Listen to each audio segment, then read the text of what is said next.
Hey there, Joe. How are you?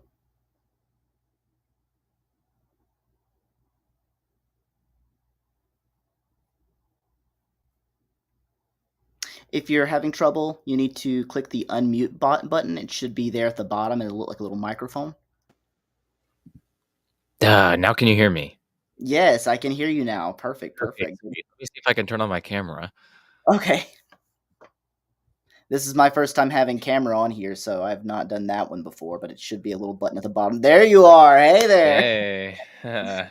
Gonna give everyone a little bit to get in here because we're gonna have some, hopefully, a number of callers. Welcome, welcome. Travis says welcome as well.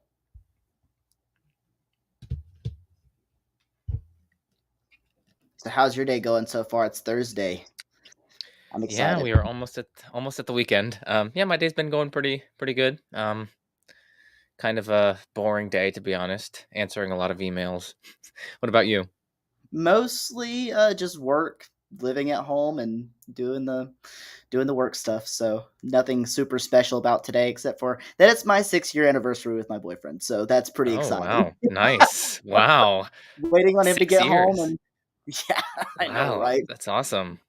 Yeah, it's been good 6 years. We're gonna go and take some time later tonight, but gonna do the AMA with you first, and then after that, I'll head out and go find something fun to do for to celebrate. So Wow. Nice. That's a long time. yeah, for I sure. have I've only been in existence for 6 years. No. I'm You kidding. do have that baby face. I'm just saying, you do.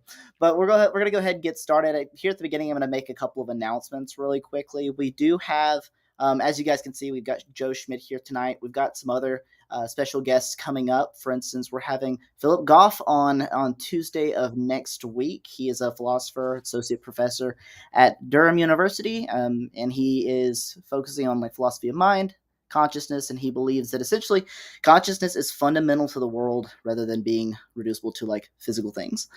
So he'll be on next week. If anybody would like to join, feel free. Also, take the time, if you haven't subscribed to the Pangburn Hangout, please everyone do subscribe and join us for more shows just like this. So let's get started. So Joe, tell me a little bit about you. Who is Joe Schmid? Why do you do what you do, and what is it you do? Yeah, so I do both popular and scholarly level work in philosophy. On the popular level, I have my YouTube channel, Majesty of Reason. On that channel, I make lecture videos of my own on various topics relating to philosophy. Mainly, it's philosophy of religion, God's existence, some metaphysics and philosophy of time, but mainly philosophy of religion, because that's what keeps people interested. So, yeah, I do lecture videos of my own, and I also host discussions with other philosophers. So, I get people like Graham Oppion, um, Trent Merricks, Mike Humer, Don Loeb, Josh Rasmussen, lots of different people on to talk about their research and to have discussions. So that's my channel. I also have my blog, Majesty of Reason, that I occasionally post on.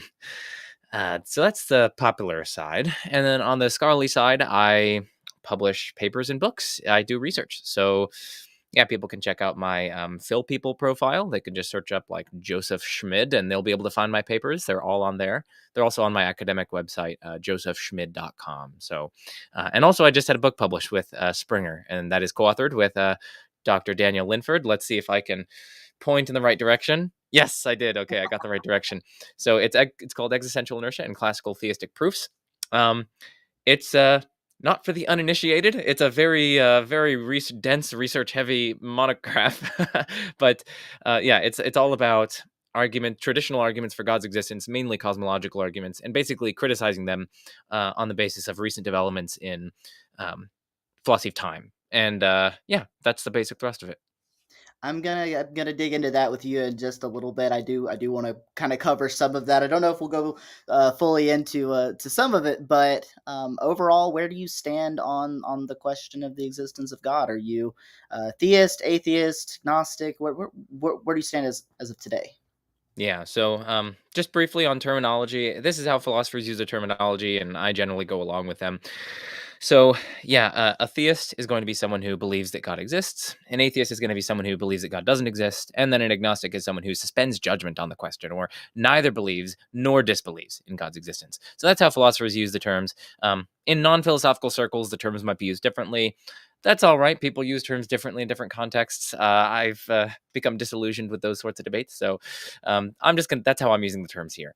And with that, tripartite schema laid, I fall into the camp of agnostics. So I suspend judgment on whether or not God exists. And the reason for that, very briefly, is just by my lights, given my research, the reasons and evidence for and against God's existence very roughly counterbalance. So as a result, I suspend judgment. That's kind of where I am.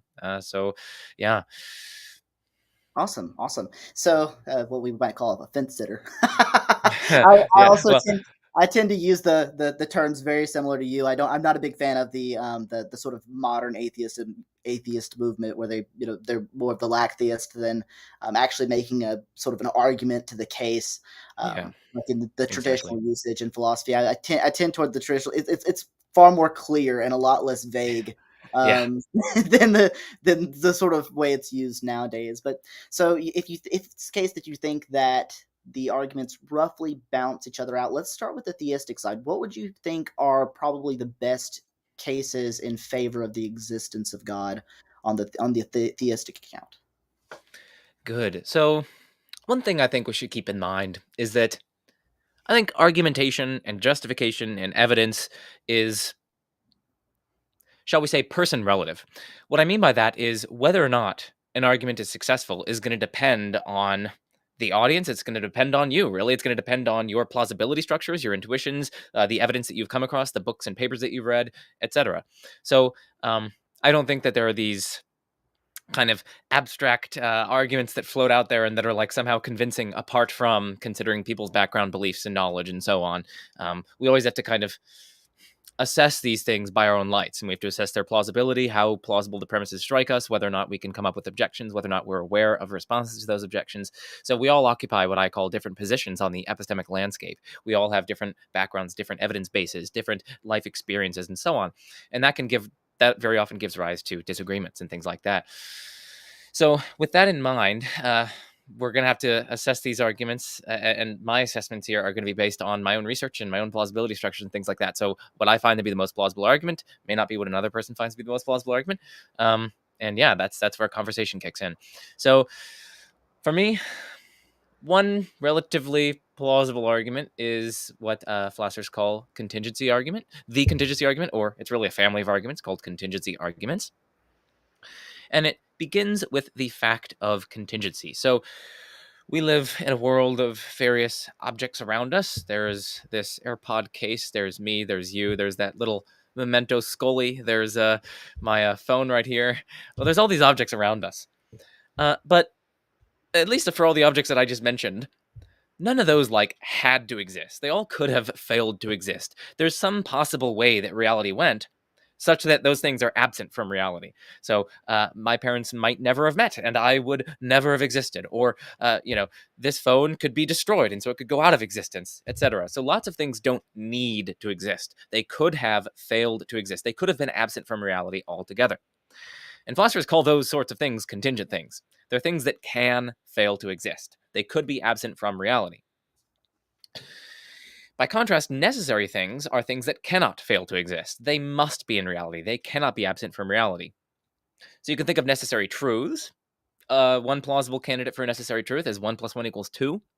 That's not only true, but that couldn't have been false. It's not as though you could, like, on Tuesdays that's going to be true and Wednesdays that's false. It's not as though, there's another possible way that reality could go such that 1 plus 1 doesn't equal 2. That's just not plausible. So that's plausibly necessarily true. And what contingency arguments try to show is that there's actually an object, there's a thing that necessarily exists that cannot fail to exist.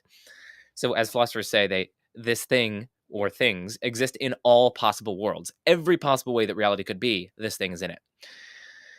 So that's the ultimate goal of the contingency argument. It's to arrive at least one necessary being. And we're not using being in the sense of like some intelligence or some sort of spooky thing. We just mean like an object, like a concrete thing with causal powers that's capable of causing things. So you and I are beings in that sense, but so is little memento Scully, so is my phone, so is etc. Okay, so the goal again is to get to a necessary being. And how do they get to the necessary being?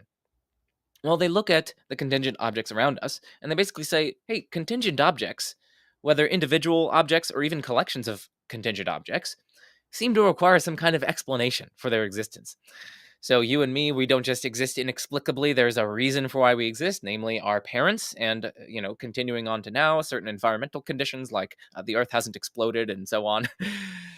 So there are explanations for why you and I exist. There's an explanation for why Memento Scoli exists. There's an explanation for why my phone exists. So it's a kind of a facet of our universal experience that both individual contingent things and collections of contingent things, like collections of phones and collections of water molecules and things like that, they have explanations for their existence. So it's supported inductively, you might say. It's supported in our experience that contingent things have explanations. You also might think that it's supported intuitively. So you might think that intuitively, it's plausible that contingent things require some kind of explanation for why they exist. After all, if it's contingent, it really could have failed to exist. It could have been absent from reality. And so then there's this pressing question, why then is it in reality? If it genuinely could have failed to exist, why then is it in reality? Why does it exist? So intuitively, it seems as though there needs to be some kind of explanation for why it's in reality, given that it really could have failed to be in reality. So we have these twin testimonies of universal experience and intuition or rational insight that support this principle that contingent things, both individual contingent things and collections thereof, have explanations. And so then we can focus on the collection of all contingent things. By that principle, that collection is going to have an explanation. And the explanation for the collection of all contingent things, of course, cannot be one of those contingent things. That's part of the very thing we're seeking an explanation of. I mean, that's like trying to cite why there are any turtles at all ever by appeal to a turtle. That's not a good explanation because you've presupposed the very thing we're trying to get an accounting of, right? We're trying to ask why there are any turtles at all ever. And so then you can't cite a turtle in your explanation. So plausibly, we get to something that's not contingent that explains why there are these contingent things, and that's going to be this necessary thing. So that's the basic argument. It's collection, individual contingent objects and collections thereof require some explanation. So then we can focus on the collection of all contingent things that has an explanation, and the explanation can't be a contingent thing. Otherwise, you get a kind of vicious circularity, a kind of circular explanation, and hence there's a necessary thing that explains why there are contingent things. So that's a kind of first stage of reasoning. The second stage of reasoning tries to say that this necessary thing, there has to be only one of them, and it has to have certain divine attributes. Now, this is where the argument gets very implausible, but I mean, this is where my agnostic sympathies are coming out. But I generally find that first stage reasonable. I find it reasonably plausible. But when they try to deduce divine attributes, it starts to get kind of implausible by my lights. So I kind of just have to say, okay, plausibly, there's a necessary thing or things, but what is it? I mean, it could be so many different things. It could be a foundational quantum field that exists necessarily, or it could be some foundational collection of particles that exist necessarily, or maybe it's some impersonal Brahman or Tao, or an impersonal Neoplatonic one, which is this absolutely simple, impersonal, transcendent reality. It could be so many different things, this necessary foundation of reality. Why would we have to say that it's God? I don't really see that. So I that's my attempt to give an argument for theism. Basically, we get to a necessary being, and that sounds a lot like God, because God Yeah. would exist necessarily. So that's my attempt. Awesome. Yeah, I'm actually a little surprised that it's the contingency argument that you think is the best one. I think that one's a little lower on my field. I would probably go with something like maybe the fine tuning argument or something like that. That's I would have thought probably number as two. yeah. Listen, I'm going to be Okay, honest with so you. yeah, That's it should be probably number somewhere up two for me. top. But I think the contingency argument has a number of problems, and I'm guessing, considering you're agnostic, you also agree that there's at least some degree of problems. Like, for instance, what do you think about the idea that if there is something necessary and that necessary thing entails the contingent things, then the contingent things aren't contingent; they're necessary. What do you think about that? Does that play in here at all? Yeah, so that is the problem of modal collapse. The idea is that, hey, if we have this necessary thing and it's as you put it, entailing the existence of contingent things, well, then the contingent things are going to have to be necessary. And so it turns out that there actually isn't contingency at all in reality. Everything is necessary. And so philosophers call that a modal collapse.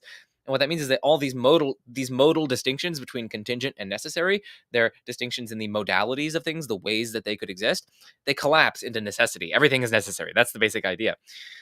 So yeah, this is a challenge that someone can raise to the argument. Defenders of the argument usually respond to it by saying, you are correct that if the necessary being entails the existence, or something necessary entails the existence of allegedly contingent objects, well, then they're not actually contingent after all. because they're strictly entailed by something that's necessary, and whatever's entailed by something necessary has to be necessary. What they're going to want to say then is that, okay, it's not entailed by it. It's explained by it, but it's not entailed by it. You can explain something without entailing it, so that's what philosophers call an indeterministic explanation. It's where, in principle, it could be the case that the cause exists, and yet it doesn't produce the effect that it produces in the actual world. So, philosophers sometimes give examples from, like, you might have heard of quantum indeterminacy or indeterministic causation in quantum mechanics.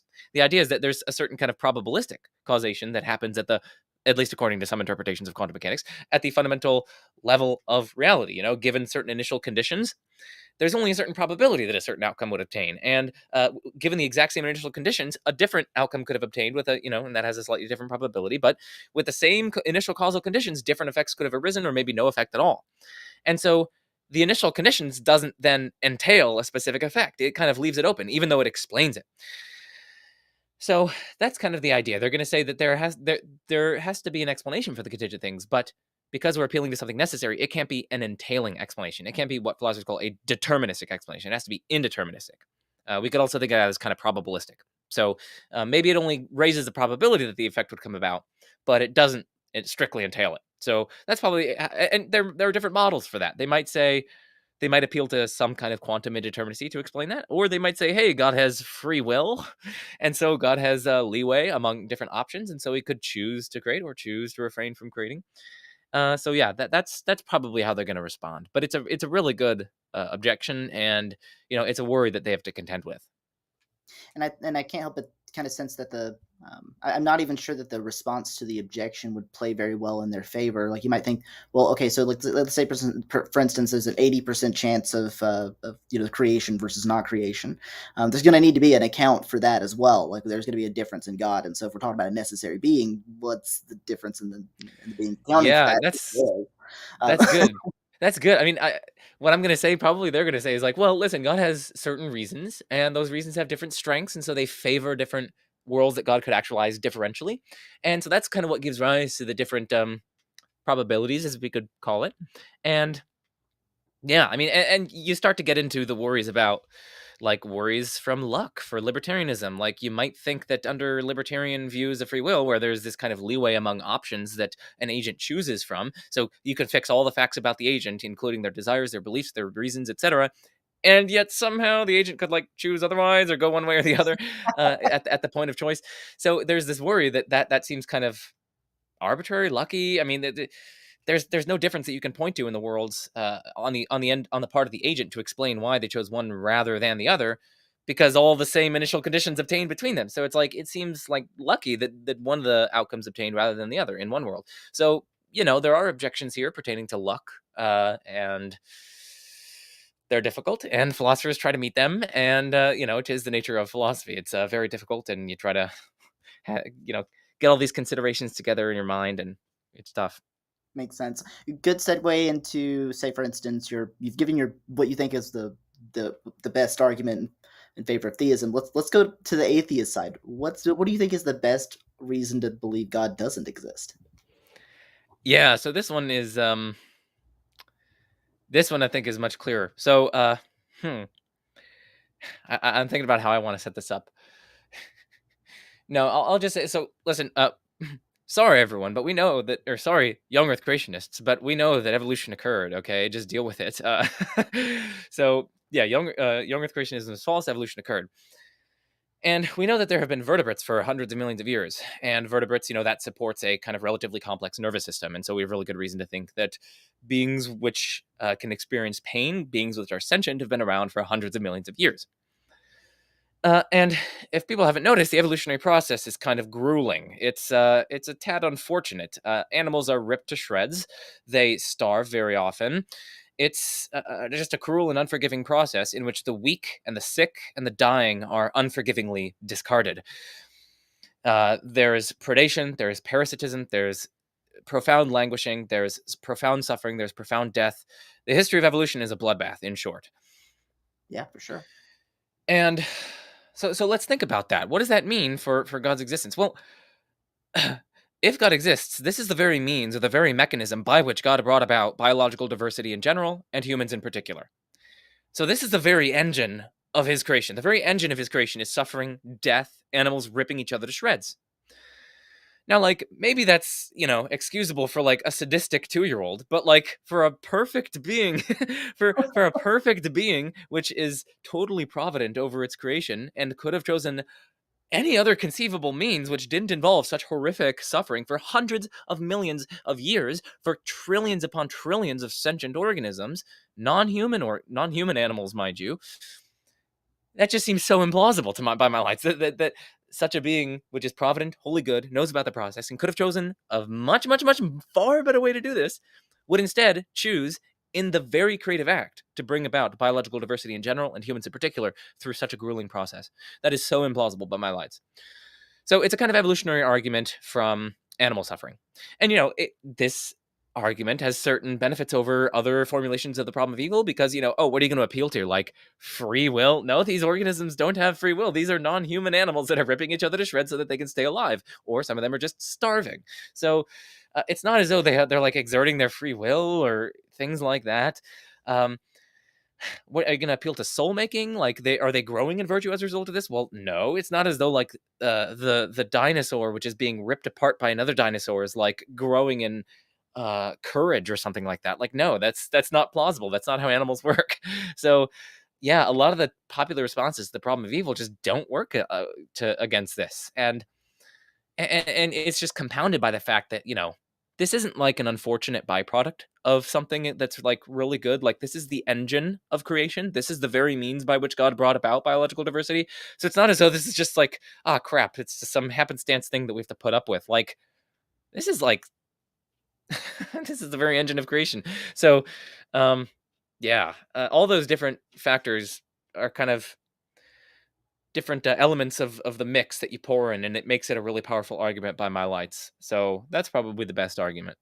The only sort of like objection I can think of, like off the top of my head, and I already know what the response is going to be, but it's going to be something about like maybe it's the case that like in order for there to be desires, there needs to be like gratuitous amounts of suffering. Like for there to be conscious agents, we need desires, but every desire that we have is going to be something about suffering. Like for instance, the motivation to go and get water, that desire is going to be thirst, and thirst is a topology of suffering, and so maybe it's the case that there's not going to be some sort of like a mechanism by which you can bring about higher consciousness like our own through this way without there being suffering. What would you respond to that? I think I have two general responses. Firstly, let's take omnipotence seriously, right? Like, God is omnipotent; he can do anything. He can do anything, at least that's metaphysically possible. And I mean, surely it's at least possible that God could have made the universe such that it's like the young Earth creationists think that it's like. There's nothing contradictory in that. There's nothing absurd. There's nothing like in principle impossible about that. If God exists, God really could have. If he's omnipotent, he could have snapped his fingers and just breathed into the dust and created humans and biological diversity, as it's depicted, for instance, in the kind of literal reading of Genesis. He could have done that. If you say that he can't do that, he has to go through this evolutionary process. That seems to be an impotent deity. It does not seem to be an all-powerful being. So, I would just say it's definitely not necessary for God to achieve his creative ends that there would be hundreds of millions of years of non-human animals ripping each other to shreds in a bloodbath. God could have done things such that they were like how the young Earth creationists think it's like. So that's one response. So it's definitely not necessary.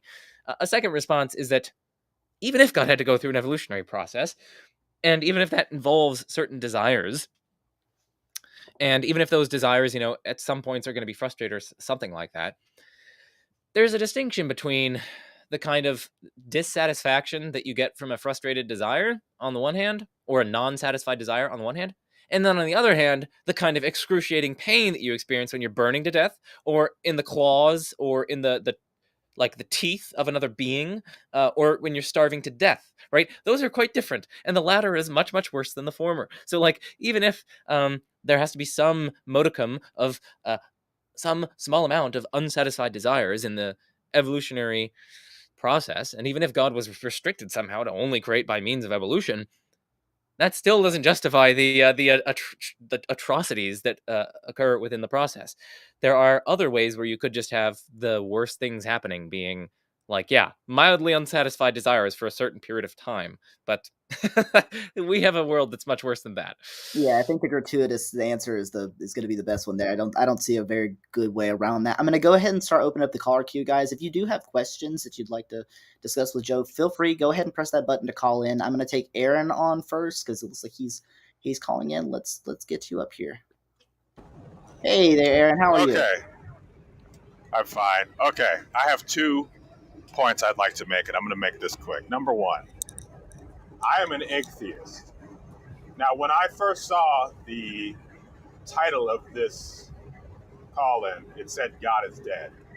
Now, I don't know, Joe, if you're familiar with the concept of atheism, but it's a basic belief that says we can't even discuss whether God exists or not because we have to clearly define what the word God means. Because the reality is, the word God means something different depending on who you ask. And that could even be of people of the same religious denomination. So to say God is dead to an atheist is like saying a duck is toast. It makes no sense. So that's the first point. The second one is I disagree with your answer to what's the best argument to not believe in God. And I want to know what you think of this argument. We are a species that are driven by instincts and habits. And one of those instincts is an instinct to survive. And one of the things that makes us uncomfortable as a species is a lack of knowledge. Because the less we know, the more likely things are to kill us. Which is why we have kids who have an irrational fear of the dark, because they don't know what's there. And so, because of that, when we don't have knowledge, what we often do as a species is we tend to put things in the place of that lack of knowledge as either placeholders or permanent solutions. Think about miracles.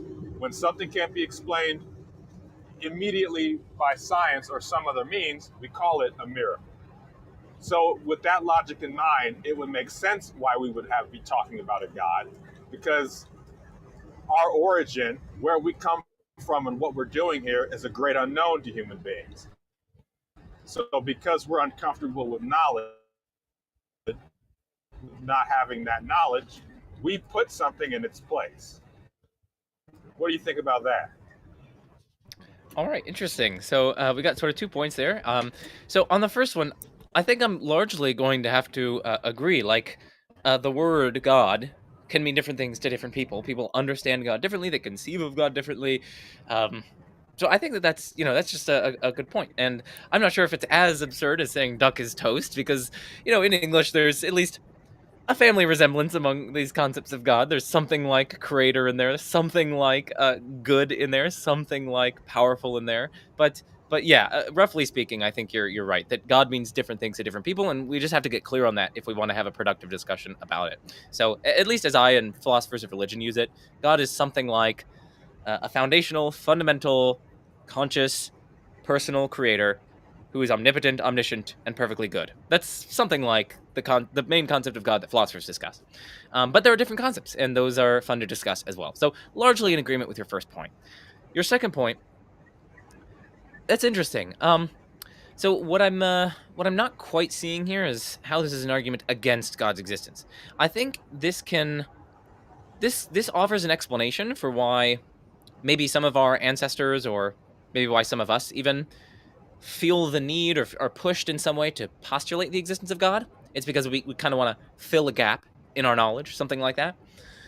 Um, but that's only kind of giving us an account of the origins of why we originally kind of postulated such a being. It's a separate question as to whether or not there is that being which we're postulating. We might have had reason to postulate. My point is, it doesn't follow that something doesn't exist merely from the fact that we postulate it in a way so as to fill our lack of knowledge or something along those lines. You might be removing some people's justification for thinking that God exists because that's not a reliable way to come to knowledge, just kind of postulating something to fill knowledge. But so you might have succeeded in removing some people's justification for their belief in God. But it's a separate question of whether or not God exists. You can remove justification for thinking that God exists, or at least someone's justification. But it's a separate question as to whether or not that shows that God doesn't exist. So if we disentangle those, then you might have a good case for the former, but it doesn't automatically show the latter. I mean, if I may, the only thing I would say is that it's an argument against God merely because of the fact that you could ask the question, would we even be talking about this concept of God at all had it not been for the fact that we are so desperate to have an understanding that we're willing to put anything in its place. I mean, the concept of God as it is, not only is it unclear, but it's also inconsistent, which would, if you think about it under the guise of we are just postulating, we are just adding a placeholder to a hole in our knowledge, it kind of makes sense to me, but maybe it doesn't to you, and I understand that. No, that's good. So I think a way that we can kind of bolster your argument here is we have basically two hypotheses. One is a kind of naturalistic hypothesis where it's just saying like the reason why we even have the concept of God, the reason why we're interested in it, is not because God exists, but rather certain evolutionary processes on ancestral organisms that are not truth tracking. They're not like reliable processes, but instead, yeah, it's to like fill gaps in knowledge or something along those lines. So that's one hypothesis. And then another hypothesis is that God exists and then orchestrated our beliefs about God and our concepts of God. And then we can compare those two hypotheses with respect to our data. And if you can show that the naturalistic hypothesis here does explain the data much better than the theistic hypothesis, and if you can show that it's at least comparable in simplicity or maybe even much simpler, then yeah, you are probably going to have a reasonable case against God's existence here. But you just got to roll up your sleeves and show why one hypothesis is better than the other. Fair enough. Thank you. Mm-hmm. Okay, thanks, Aaron. I'm going to go ahead and bring in Mark real quick. He's got some questions. Mark, you're up. Am I coming through? You are, yes. Okay. So I have a question. I know that you wrote a paper on the Neoplatonic argument, and actually I think that one tends to be the strongest argument for the existence of God, whether it's in the form of that or even if you do go into the idea of a conditioned, like an unconditioned reality that has to be simple as well, because I think that's an important thing as far as being a Neoplatonic. But the way that I understand the argument would be something like this. When I focus outside and I look at something like that tree, I know that it has cells. I know the cells have molecules. Molecules have atoms, the atoms have subatomic particles. This object, which comes to me as a unique object, is composed of many parts. And so the idea that there has to be something that kind of unifies this together, holds it into as to one unified object. So it is an actual unity and not an arbitrary aggregate. Now, there has to be a reason for that, a concurrent cause. If the concurrent cause itself is unified, means it has parts, it's going to require something until you get to something it's going to require something unify it until you get to something simple that has no parts, because in principle that doesn't need to be unified because it's simple. And so that's how I would understand that argument. And even I could maybe use something like that to deal with the issue as far as the problem of evil that you gave. Now, if you have something like that which is simple, the closest thing that I would see like that would be an Advaitic consciousness. It'd be something like the Vedic Brahman, pure being, consciousness, and bliss.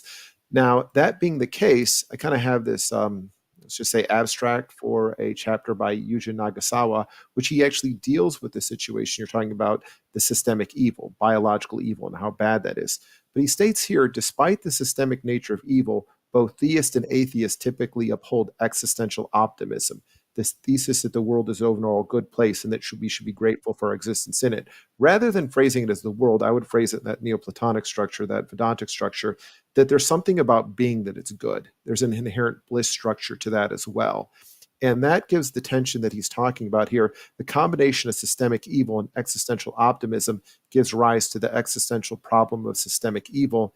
And this is a problem that theists have greater resources in answering than do atheists. So the idea that tension, that though even the arrangement of beings in this world is bad, being in itself is good. There still is this being, consciousness, and bliss. There's still something in our very structure that we kind of pours out to reality, that wants to know things, that wants things to be good. And in that sense, there is that fundamental being, consciousness, and bliss, even though there is a sort of suffering in reality as well. So I'm be interested in, actually, I should actually read that chapter to see how he deals with that.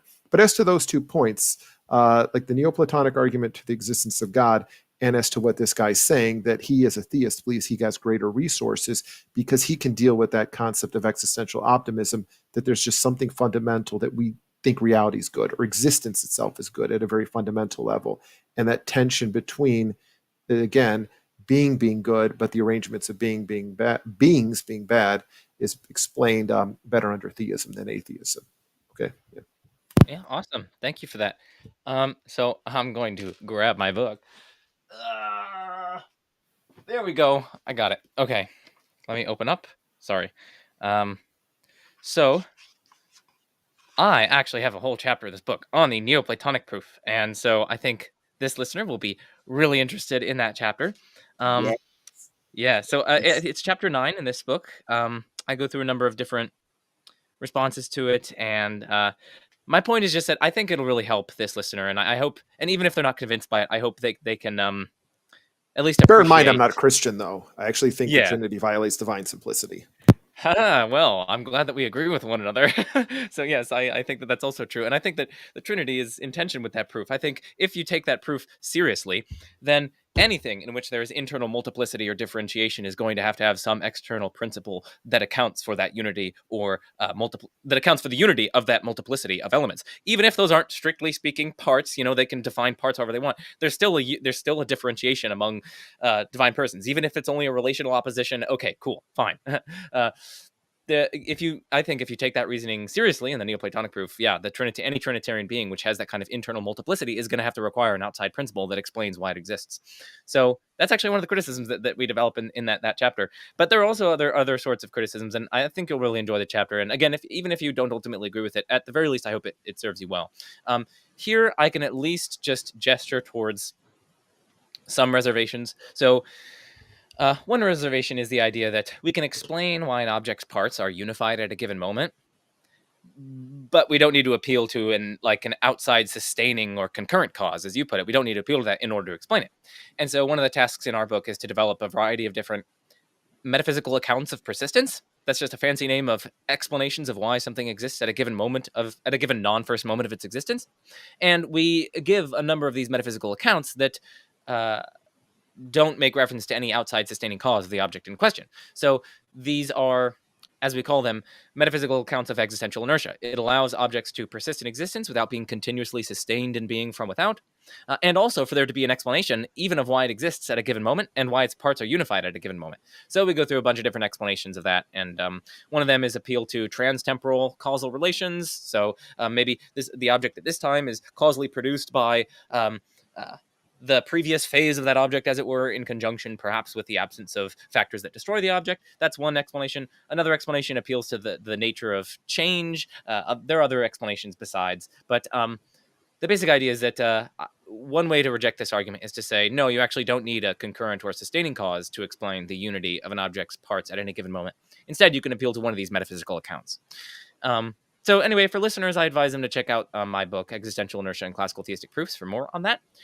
One final thing that I want to say on that is that even if we do get to some absolutely simple reality, I'm very skeptical that it would need to be God. Now, it may depend on how we're conceiving of God. Mine would be closer to something like the Vedic Brahman, Advaitic Brahman. Okay. Yeah. See, I think it'd be very hard to get more personal, knowledge, being personal in some sense, having an intellect and a will. It's really hard for me to see how such a being could have that. But I could see how there's a sense in which it's omnipotent. There's a sense in which it's, transcendent and ultimate and things like that. So it would have some divine attributes, but others I think would be really hard to mesh with it. So I guess I'd be somewhat skeptical of stage 2 that we'd be able to get to at least religiously significant divine attributes knowledge and goodness and things like that.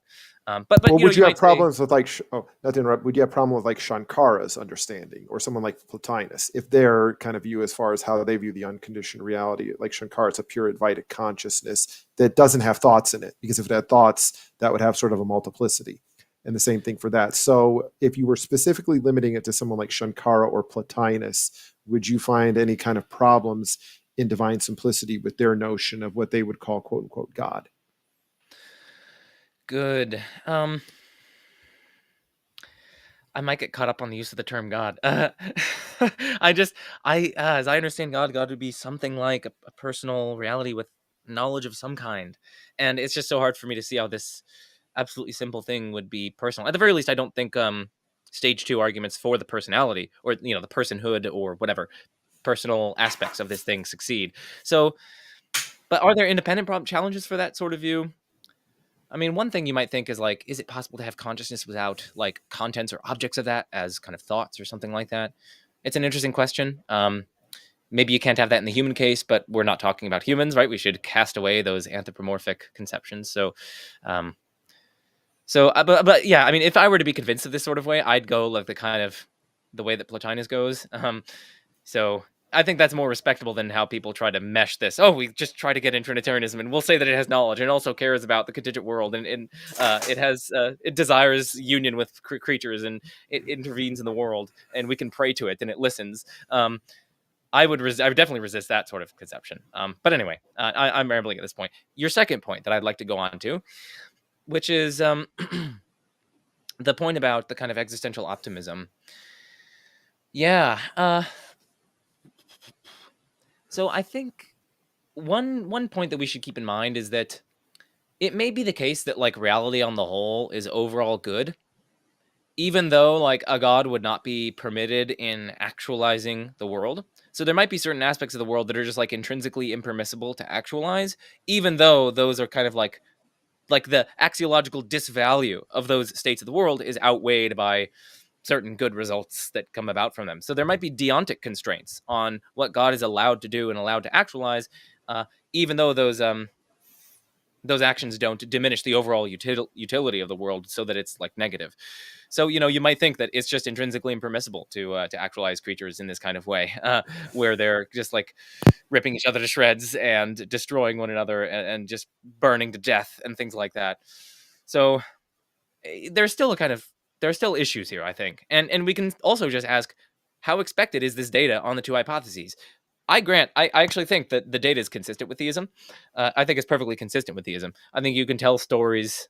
I think they're going to be kind of ad hoc, but you can tell stories on which the data obtains and on which God exists, and they're going to be consistent.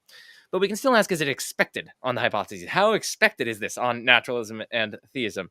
And at least by my lights, the data of evolutionary animal suffering, while consistent with theism, is very, very unexpected on theism. It's super duper surprising for the reasons that I was articulating earlier. Whereas it's nowhere near as surprising, at least by my lights, on something like a kind of standard naturalistic hypothesis. So even if it's consistent with it, and even if we should be existential optimists, the data here of evolutionary animal suffering is still evidence for theism, I think.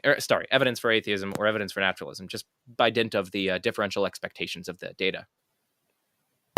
Okay, well, what about something like this? Let's say, for example, you do have kind of that Eastern metaphysics, and then within that, there's the notion of karma. So the reason these animals are in the condition that they have could have been because of a past karma and a past life. They might have been a human that engaged in stupidity of some sort. Therefore, they're put in that condition in the same way that someone who decides to be concerned about material possessions, their whole existence, their thoughts, their actions, and their deeds are towards wanting that nice car, that nice house, everything.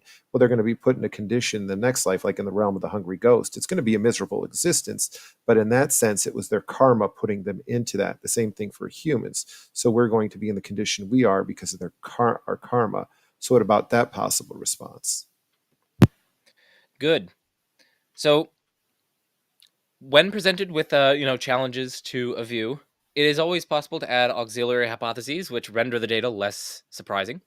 I actually agree with you that this auxiliary hypothesis we're adding, this fact about karma and reincarnation and things like that, that does actually render the data less surprising. So that's either going to entirely remove or at least diminish the strength of the evidence that we have here for naturalism. So I agree with that. But the caveat is that when we add those auxiliaries, the intrinsic probability of our hypothesis suffers because we're adding in immodesty. We're adding in further claims in further ways for our hypothesis to be false. So that's one thing that I'm going to be worrying about, whether or not we're starting to make theism so intrinsically improbable from the get-go, just by dint of its immodesty. But, I mean, there might be certain independent reasons to accept those, and, you might have independent arguments for why that's not unexpected on the core hypothesis of theism. So, ultimately, this is just an active area of exploration. I do have other at least potential independent challenges to reincarnation. I mean, it's hard for me to see how personal identity could be maintained throughout such radical changes. And if personal identity isn't maintained throughout such radical changes, then I don't think it's not going to be like just to punish one of them for what a numerically distinct thing did. So it's going to have some interesting views of personal identity. And it's hard for me to see how personal identity would be maintained. But again, there are ways to respond to that. It's not like Eastern philosophers have been silent on this. Oh yeah, hopefully I'm not taking up too much of your time. But the argument that I think would be the strongest against, I guess, the Christian theism. Are you familiar with Schellenberg's argument from impure goods? The idea basically, if God creates a world, He's going to create it based on the goods that are modeled after Him, His nature. Oh yeah. So basically, the world should be an extension of the shared love of the Trinity. We shouldn't have things in which Christian will say, yeah, well, there's this evil, so you have the courage to overcome that. But courage doesn't exist in God. So you would have to have some concept of God in which, again, human courage is like an extension of sort of his attributes, like a panentheism of some sort. So I think that's really what I consider to be a good argument against the Christian concept. Also, the argument from divine hiddenness, given the Christian claim that, we have to believe in Jesus for our salvation, it should clearly be true to us, and we should be in a state of like rejecting it. Like Sart's example about the tuberculosis patient. She's having all these experiences of tuberculosis, all these symptoms, but she's in a state of willful ignorance. So for me, I think that's one that I would kind of model his hiddenness argument more towards the Christian, given the Christian claim that we have to believe in Jesus for our salvation. That should be something that it's not like in the South Park episode, everyone's in hell wondering why they're there because they actually guessed the wrong religion. It was Mormonism. It should be something this is true, but you're choosing to actually willfully rejecting it. And it's clear that that's just not the case as far as Christianity is concerned. There's really no reason to believe it over other religions. And actually the evidence we're giving here now makes kind of the Eastern religions better, or some aspects, like, for example, of Vedanta. It doesn't have the problems as far as divine simplicity is concerned. It can explain the problem of evil as far as karma and all of that. So, I mean, that would be more for something that I would say like Christianity. These things like impure goods and divine hiddenness really affect that religion quite a bit. Yeah. So one thing we should keep in mind is that not all some Christians definitely, many Christians actually, in fact, believe that like a kind of explicit doxastic belief in Christ or something like that, belief in Christianity is required in order to be saved. Many Christians believe that, but not all Christians believe that. There are Christian inclusivists, and there are also exclusivists who think that God will basically provide people with opportunities either post-mortem or other sorts of things, so that people have the kind of requisite clarity on the matter.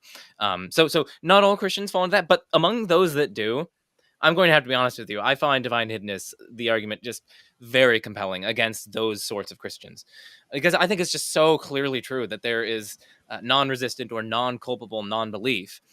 And then it would just be so utterly unjust to punish people, to throw such people in hell as a result of their non-belief, precisely because it was non-culpable and non-resistant. So I think that that's a really good argument against these sorts of exclusivist religious or exclusivist Christian views on which explicit doxastic belief in God and in Christianity is required in this life in order to be saved. I think that it's a successful argument. So yes.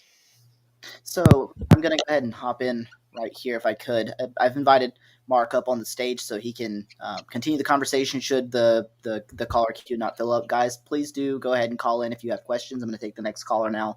Dale, Mark, if you could just mute while Dale and Joe have their conversation. And then, like I said, please, guys, do call in and ask your questions. This is a really good opportunity just to be able to have an interaction with Joe. I'm going to go ahead and add Dale. So, hey there, Dale. Oh no, it's wait. Oh no, wait, come on. Dale, are you? Hey, Dale. Working on it. Okay. Enable microphone. Oh, you got the camera thing going. Yeah, there's no need to get on camera though. But just okay. We can hear you coming through well. So, what kind of questions do you have for? It's the Dale Show. No, I just I wanted to call in because this is kind of my wheelhouse. I don't know if you saw a comment that I left, but I actually learned what God is in Christian church at 10 years old. When they read from the Holy Book itself, they said God is love. I turned to my 9-year-old friend and I said, doesn't that mean love is God? It actually does boil down to something simple. Like the universe wants to create itself. Like God doesn't have to be a personality. And my only compunction with the whole idea of God is how is a human able to explain it to me? That's my whole compunction right there. You know, exist or not, I don't trust a human to explain it to me. Interesting. Yeah, interesting. So there is this strand in theism where God is so transcendent or maybe so wholly other that we just our modes of talking about God, they're just systematically failing to really capture what God is, who God is. They're just unable to kind of explain it to a human mind. So there is this kind of strand within theistic traditions. Some people, it's kind of like an apophatic strand where we can say what God is not. God is not.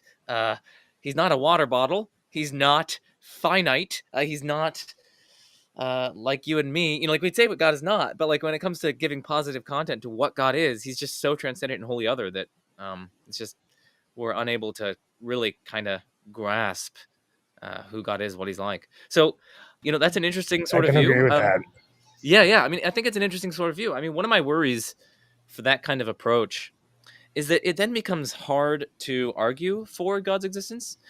Usually, when we're arguing for something, we need like some kind of characterization of what it is, and once we get that characterization, we tease out certain predictions, like what would we expect reality to be like, what would we not expect reality to be like, and then we can test to see whether or not that's the way that reality really is. And so, The if we problem, I'm don't, sorry, but the problem with that path is that becomes then a creation of our own making. yeah, We so have I to think build up this, like straw man and defend it from the fire of reality. Yeah. So I think really the hypothesis would be of our own making, and the teasing out the predictions, that would be us doing that. But it's not as though we are creating God in that sense. Instead, we're using these hypotheses to capture reality. So we've got this hypothesis, and we're trying to describe the way that God is. We are not cooking up God or creating God or anything like that, but we're cooking up the hypothesis. But that's of course trying to describe God. And then if we confirm the hypothesis, we have more justification for believing in God. If we disconfirm the hypothesis, we have less justification for believing in God. And so I guess my worry is if we are unable to kind of characterize what God really is like, then it becomes really difficult to argue for His existence and to reason about Him, and then it becomes really difficult to settle disputes between theists and non-theists, right? So, um, so yeah, that's one of my main reservations for that kind of view. Okay, I I'm gonna had go one ahead. more point I wanted to. I had one more point I wanted to make before I leave the floor. As above, so below. You create your own reality. So, in a certain sense, especially as above, so below, you are God of your reality. I'll leave it there. Okay, well, thanks, Dale. We're gonna go ahead and take the next caller. Short to that, are you the God of your own reality? I don't believe in God, so no. But I Joe? don't know if Joe is. Joe, Joe? are you the God of your own reality? I'm Are you the uh, God of your own reality? I think if you no, were, I'm you I'm would definitely. believe in God, right? He wouldn't be an agnostic. Yeah, no, I'm not. If I were the god of my own reality, then I would believe in God. But yet I don't. So then I guess I'm not the god of my reality. But do I? No, I think that's all I'll say. My answer is no. All right, that was my piece. I'll share the floor. Thank you for having Thank me you. on. Thanks, Dale. And then next we've got Bob coming up. Let's go ahead and bring Bob in. Hey there, Bob. What kind of questions do you have?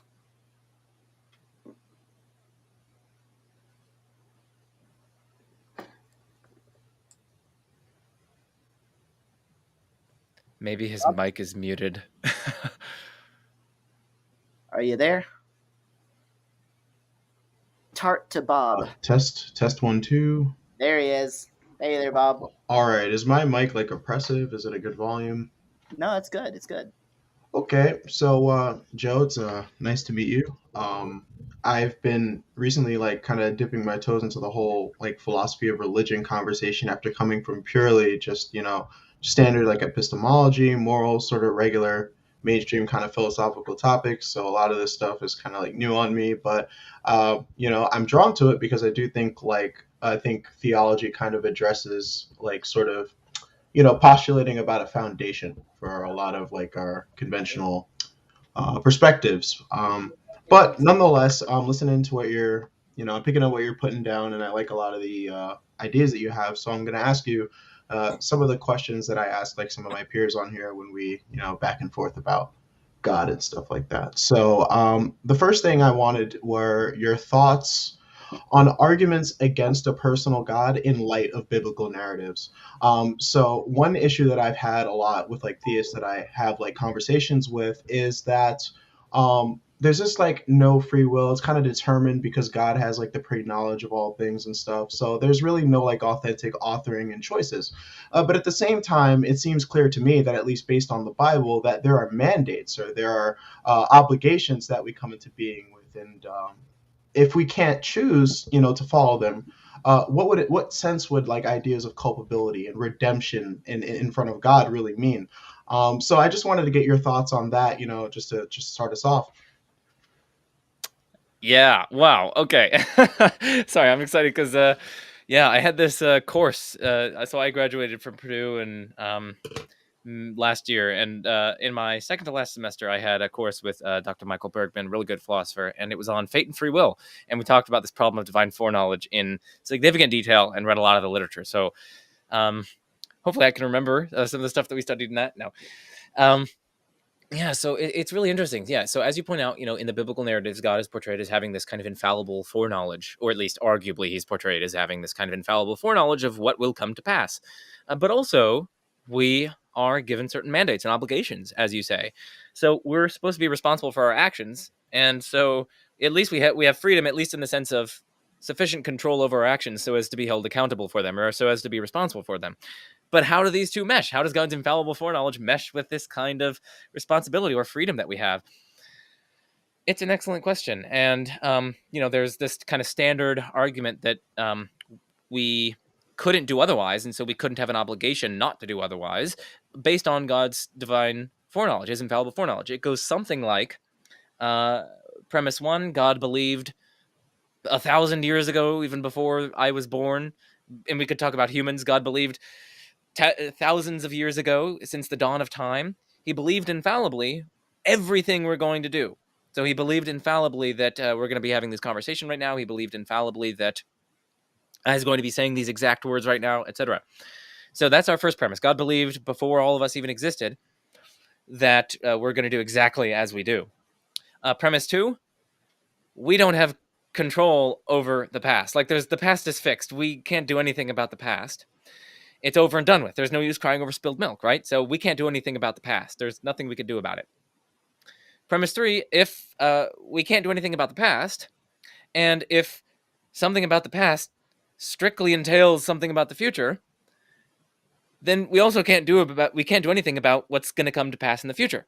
So if we can't do anything about some fact in the past, and that fact in the past strictly entails something about the future, well then we can't do anything about that fact in the future, precisely because it's entailed by something over which we have no control. And importantly, God's believing something in the past, thousands of years ago, before we were even born. That strictly entails exactly what we're going to do, right? Because God can't be wrong. So given that he believes it, that strictly entails that we're going to do it. And so what follows from that is that we don't have control over our actions. There's nothing we can do about doing our actions. It's kind of inevitable. And so that's the kind of argument. And each of those steps is relatively plausible. So yeah, what are we going to do about this argument? Right. Sorry, I was just going to ask just and there's no possible world where we can control the past or future, essentially. Basically, yeah, because in every possible world, God knows exactly what's going to happen throughout all of time, even before we exist. And so when we come to exist in any given world, it's always going to be a settled fact about the past that God believes what we're going to do. And given the fixity of the past, given that we can't do anything about the past, and that God's believing something entails that it's going to happen, and given that we don't have control over what's entailed by things that we don't have control over, it's going to follow that in no possible world do we have control over our actions. All of our actions are just going to be inevitable. Yeah, Absolutely. yeah. So what are some responses? Yeah. Yeah, so it's a big problem, and there's a huge literature on this. Actually, two books that you can look Well, actually, no. This book is the one that you can look for. It is called Freedom, Fatalism, and Foreknowledge. It's edited by John Martin Fisher and Patrick Todd. I highly recommend checking this out. It has a lot of different essays that explore these topics. So I will give my favorite solution if I were a theist. If I were a theist, I would say I'd reject that fixity of the past intuition. I would say, no, actually, there are some facts about the past over which we do have control. So in some cases, it might be there is a use in crying over spilled milk. No, spilled milk is not the kind of fact that I'm talking about. But the kind of fact that I'm talking about is God's believing something. So we actually do have control over whether or not, I mean, it sounds kind of weird, but we do have control over whether or not God believed something thousands of years ago before we were born. And I mean, the reasoning is kind of simple. God's belief depends, like God's only going to form a belief in something if it's in fact true. And so God's belief kind of depends on the truth. And the fact that it's true 1,000 years ago, that depends, the fact that it's true 1,000 years ago, that I'm going to be talking right now with you, or that I do any given action, that fact that it's true depends on my actually doing this action right here and right now, right? Truths depend on the world. The world doesn't depend on truth. So let's take another example. The truth that 1 + 1 = 2, or no, I'm not going to take that example. The truth that grass is green, right? That's a statement. So grass is green. That is true. And we also have this fact in the world that grass really is green. Now, the fact in the world is not explained by the fact that grass is green is true. Rather, it's the other way around, right? The statement that grass is green, that's true because the world is the way that it is, because grass really is green. So the world explains truths. It's not the other way around. Truths don't explain why the way the world is. The way the world is explains why something is true. And so the way the world is, namely the way that I act, that explains why it was true 1,000 years ago that I'm going to act this way. And that truth explains God's belief, right? God's only going to believe it if it's true. God's belief is kind of sensitive to that truth. It depends on it. And so actually, God's belief depends explanatorily on what I'm going to do.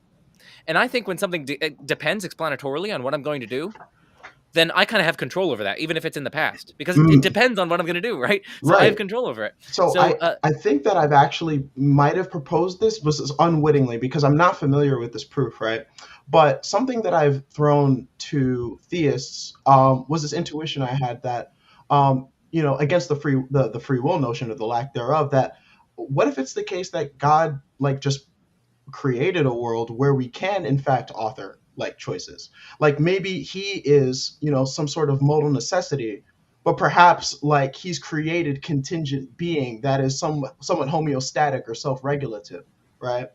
I think this would be almost logically or semantically equivalent to rejecting P2, that we have no control over the past, that we do kind of write our history, and God's infallible knowledge of the state of affairs is definitely dependent on what we actualize in this empirical reality he's made. Right? Exactly. Yeah. So that's the premise that if I were a theist, I would reject. I'd say, no, we do have control over some aspects of the past. Okay, listen, I agree that there are some aspects of the past over which we don't have control, and it's those aspects of the past which are not explained by our decisions, right? So it's not explained by my decisions that the dinosaurs went extinct 65 million years ago. And so, yeah, that's an aspect of the past that I don't have control over. And I think that's what accounts for our intuitions about the fixity of the past, right? When we think about the fixity of the past, we're thinking oh yeah, the dinosaurs died out. Obviously I can't do anything about that, that doesn't, so I don't have control over the past. But that's actually a hasty generalization. It's a hasty generalization because that's not a fact about the past that's explanatorily downstream of my decisions. But that's crucially disanalogous to God's beliefs and God's knowledge, right? God's beliefs and God's knowledge is actually explanatorily downstream of what I do. Of course, it's temporally earlier, but it's explanatorily later. It's later in the order of explanation. It's precisely because I do what I do that the truths about what I do obtain, and it's precisely because those truths obtain that God believes them. And so God's belief depends on my actually doing what I do. And so we do actually have control over the past. We can do something about the past. So the fixity of the past is false. That's if I'm a theist. That's what I'm going to say. So yeah, and what you said is correct, I think.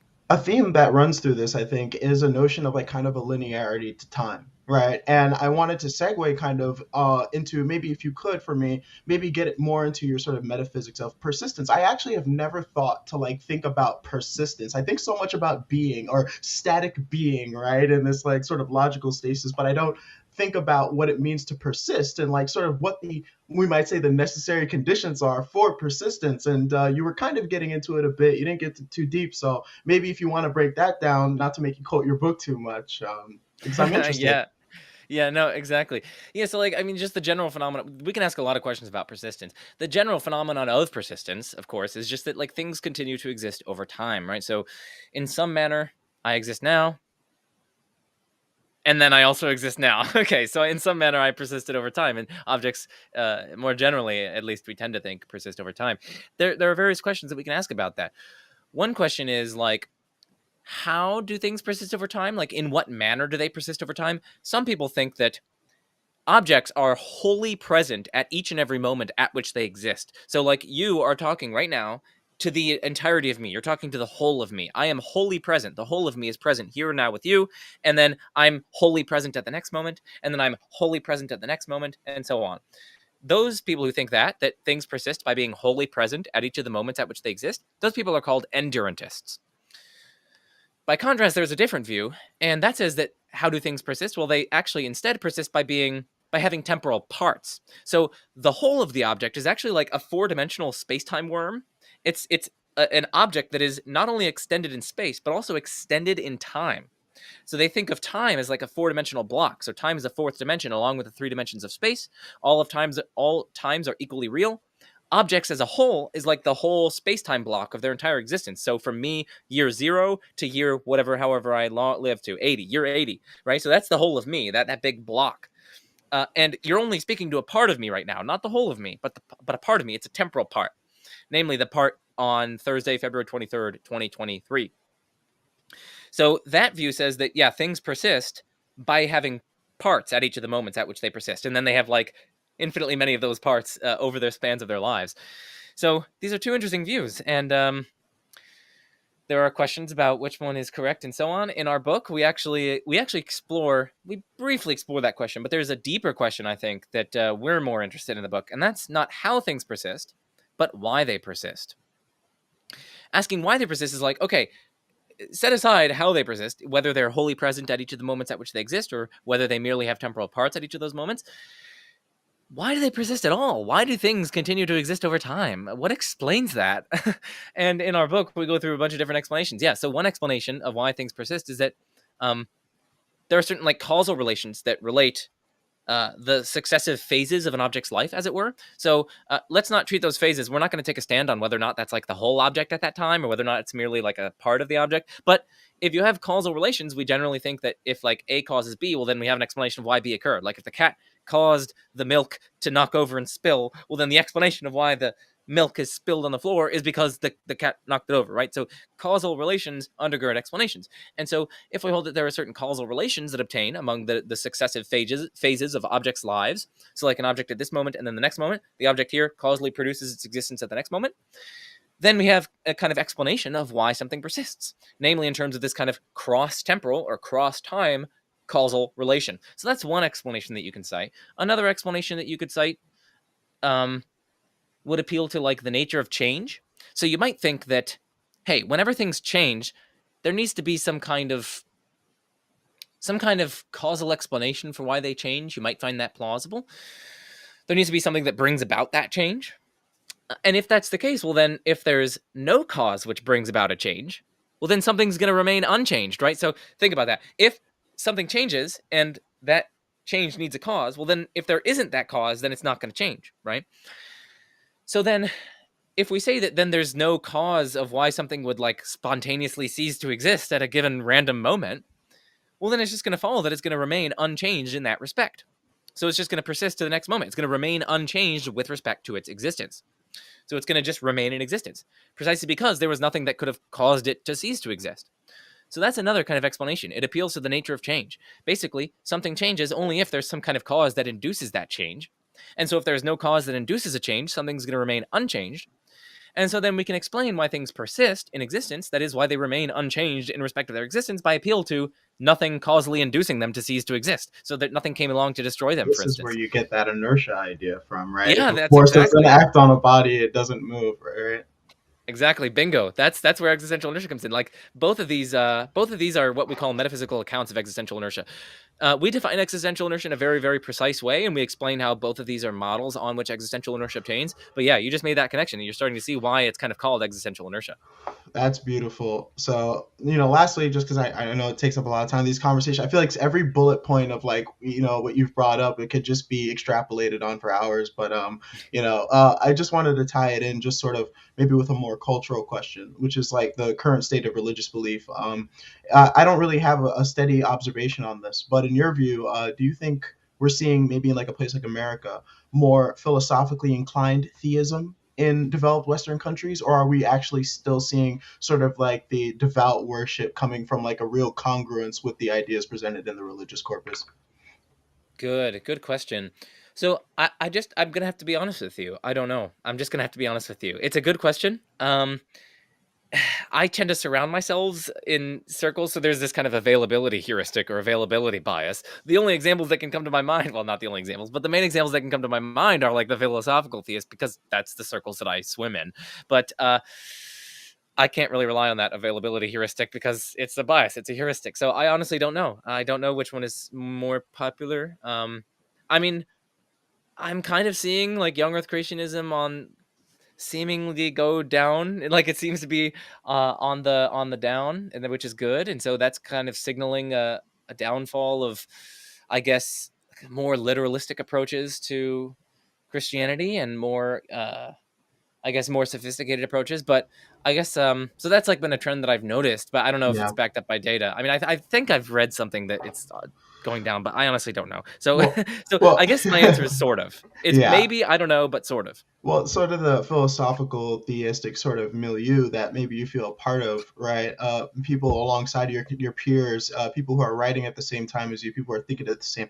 Do you think that they represent a throughway or an avenue for religious thought in any sort of way to perhaps hit a mainstream, to become a part of the sensibility of like a maybe younger population, as it's now like currently sort of hastily associated with our boomer, adult, older kind of, So do you see like kind of the work that you do and like your friends and peers do as like a kind of way into like bringing this more into like mainstream discourse? Or I think it's one way. It's definitely one way to do it. We're trying to influence as many people as we can, but um, at some point we have to be realistic and just recognize that, we're not gonna do major cultural changes or major changes. But we are gonna potentially affect the lives of probably in the number of thousands. So, hundreds, maybe hundreds or thousands, and that's good enough. And I think, yeah, I've heard, good things from younger people who are younger than me and who are like inspired by my content and things like that. So I can at least have hope that, I'm at least affecting some people, and that's really my goal. And I'm happy with any number, really.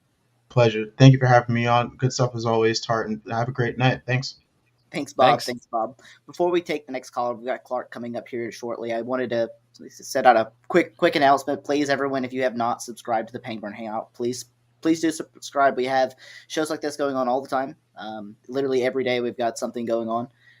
Also, whenever the show is over, if you'd like, feel free to join us over on the Discord, the Pangburn Discord. We'll leave a link for that in the chat if you guys don't know where to find it. And then let's go ahead and take Clark.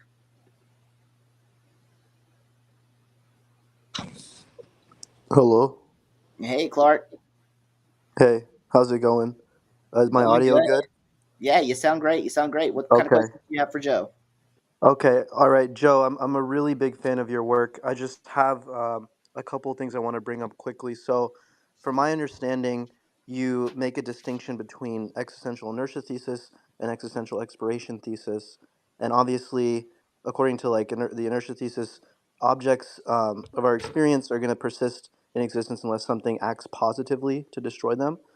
But according to existential exploration thesis, those objects will cease to exist um, unless something positively acts to sustain them in being. Right? Is that correct?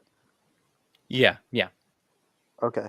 So the thing I wanted to bring up is that if we consider an example, and this is something that I've written down because I've been waiting for this moment, but if we consider an example like water in a certain glass at a time t, according to EIT, as long as nothing acts to destroy the water, it will continue to exist at t plus 1. So nothing has to do anything in order to make the water continue to exist. All that is necessary is that nothing does something to knock it out of existence. But according to existential expiration thesis, unless something acts to make the water continue to exist, it will not exist at t+1. It's not enough that nothing does anything to destroy it. The fact that nothing acts positively to sustain it will suffice for it going out of existence. And so, arguments for God's existence, like the Aristotelian proof that um, Fesser provides in the five proofs of God's existence, are trying to show that EIT is false and EET is true. But you wrote that as if the falsity of EIT and the truth of EET are presuppositions of those arguments, and that's not the case, because a critique of EIT and defense of EET are part of the arguments. They're not like undefended background assumptions of those arguments. So did you want to go over that there first? Yeah, no. So when I said presuppositions, I don't mean undefended background assumptions. So I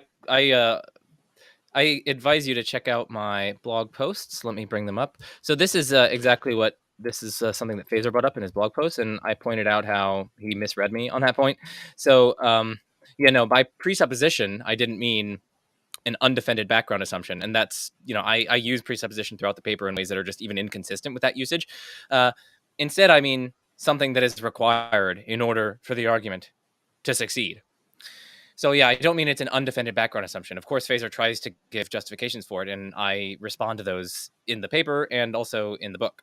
So yeah, I thought it was odd, given that I go on to even consider Phaser's justifications for the existential inertia, the falsity of the existential inertia thesis, and yet he's attributing to me the claim that I was somehow saying that it's like an undefended background assumption. I mean, I literally went on to look at his defenses of it. So, I didn't mean to say that it's an undefended background assumption. Okay. It's definitely not. Um, yeah, Okay. And then the next yeah. Okay. part is Oh, wait, sorry, go just to ahead. interrupt you.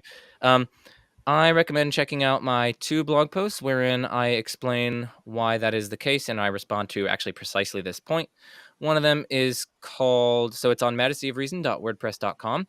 One of them is called on Phaser, on Schmid, on existential inertia, and then the other one is on Phaser, on Schmid, on the Aristotelian proof, or something like that. You should be able to find both of them. And actually, I'm going to link them in the chat while you go to your second your second thing. Okay, thank you. So yeah, the Mhm. second thing is that you also claim that the rejection of EIT does not entail accepting EET. But if we consider the water example, if we reject EIT, then what you're saying is all that follows is that the water will not of necessity continue to exist without a sustaining cause. But it doesn't follow that it will of necessity go out of existence without one. It could just happen to carry on without one. So I don't think that's correct, because if the water continues to exist from t-1 to t, then something must account for that fact, and it will have to be something either intrinsic to the water or extrinsic. So if EIT is false, then it's not something intrinsic to the water, and if there's no sustaining cause, then it's not going to be something extrinsic to it either. But then there will be nothing to account for its continuing to exist from t-1 to t, in which case it will not continue to exist, which is Yeah, no, so precisely what E yeah, counts.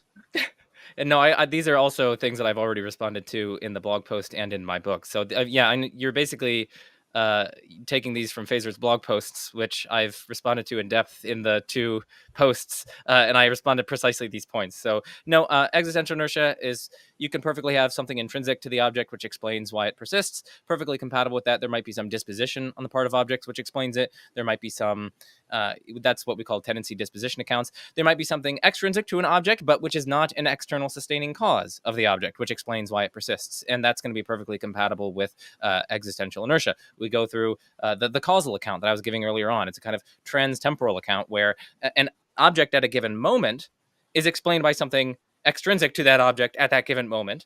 But that thing extrinsic to that object at that given moment is not an external sustaining cause, but rather a causal relation that it stands to itself at the preceding moment, right? So it's not an external sustaining cause, and it's still extrinsic to it, and that's perfectly compatible with existential inertia. So Phaser's just simply mistaken on the mechanics of existential inertia, and so I recommend checking out the metaphysical accounts of existential inertia in this book here.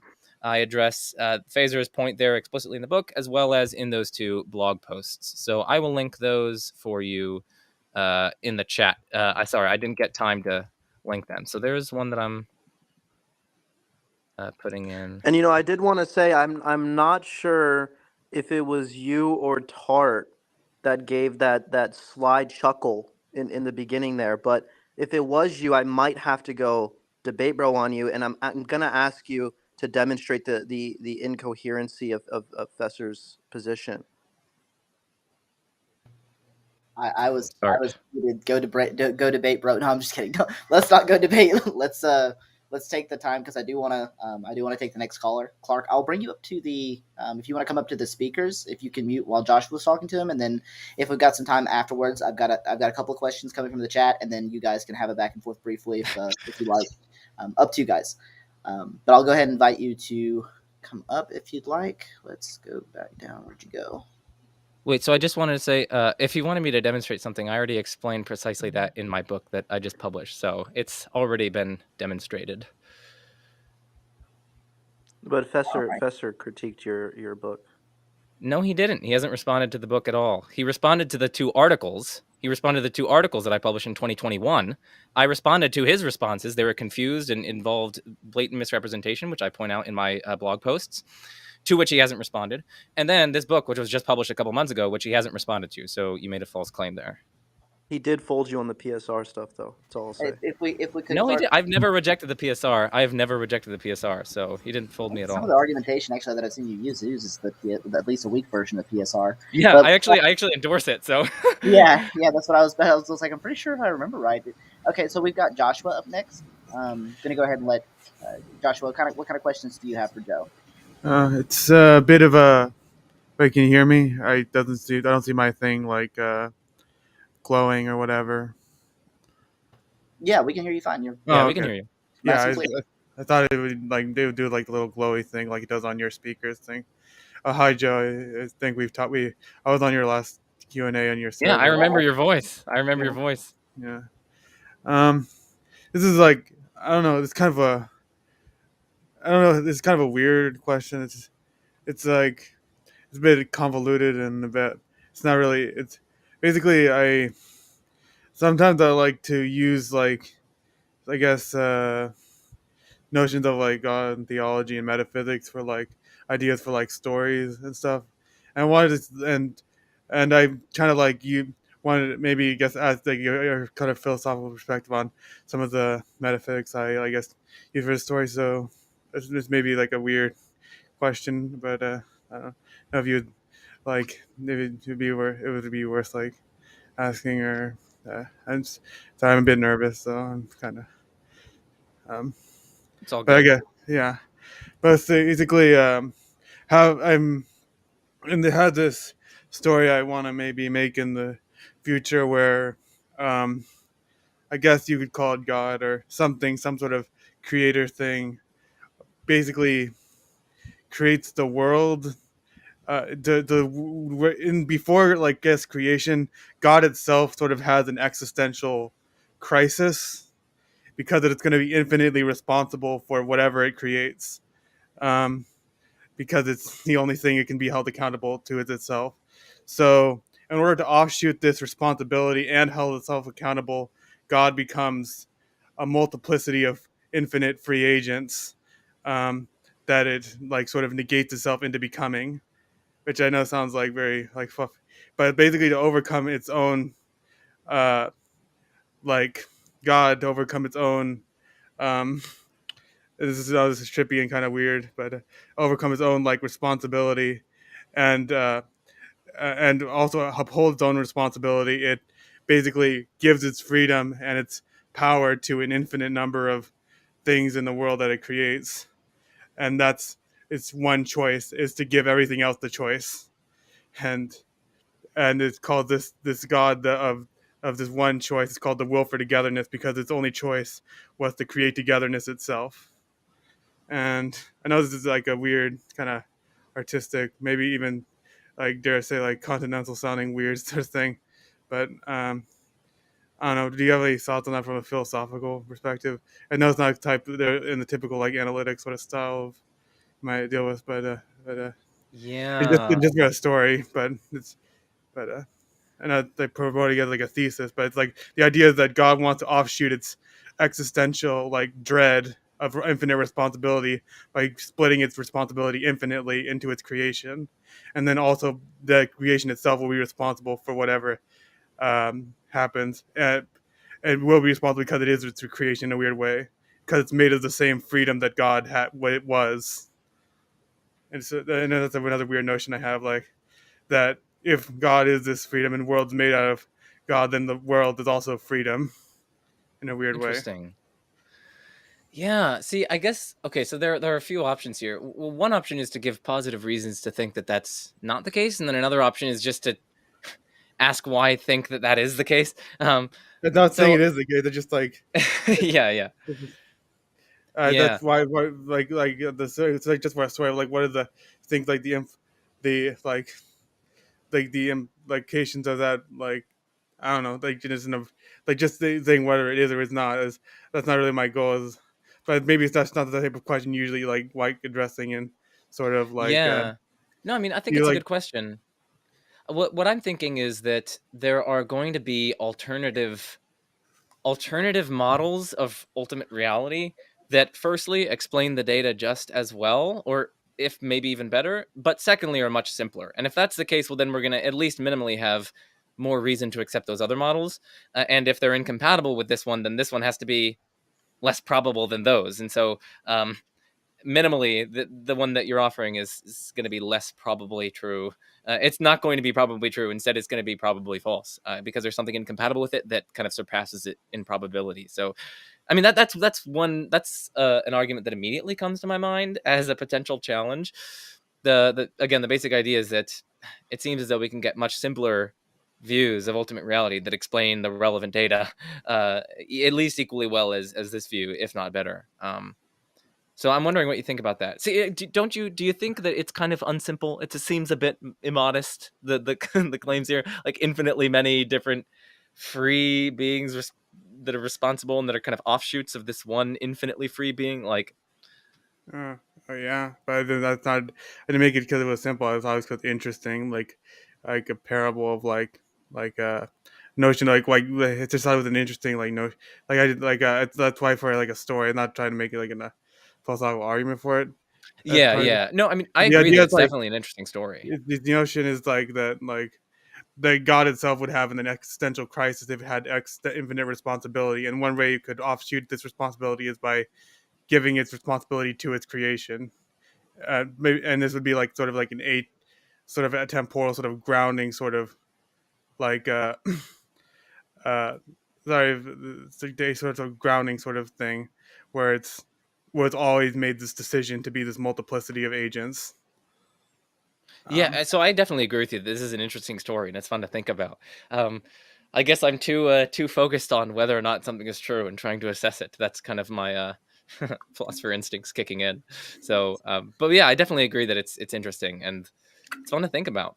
okay, yeah, Okay, is it? Josh.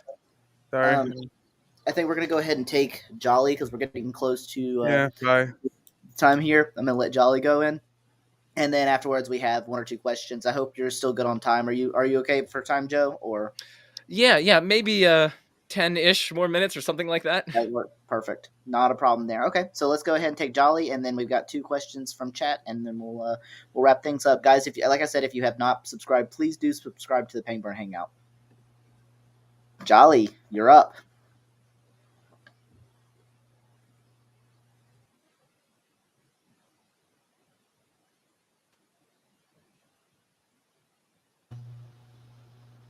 Are you there, Jolly? Tart to Jolly.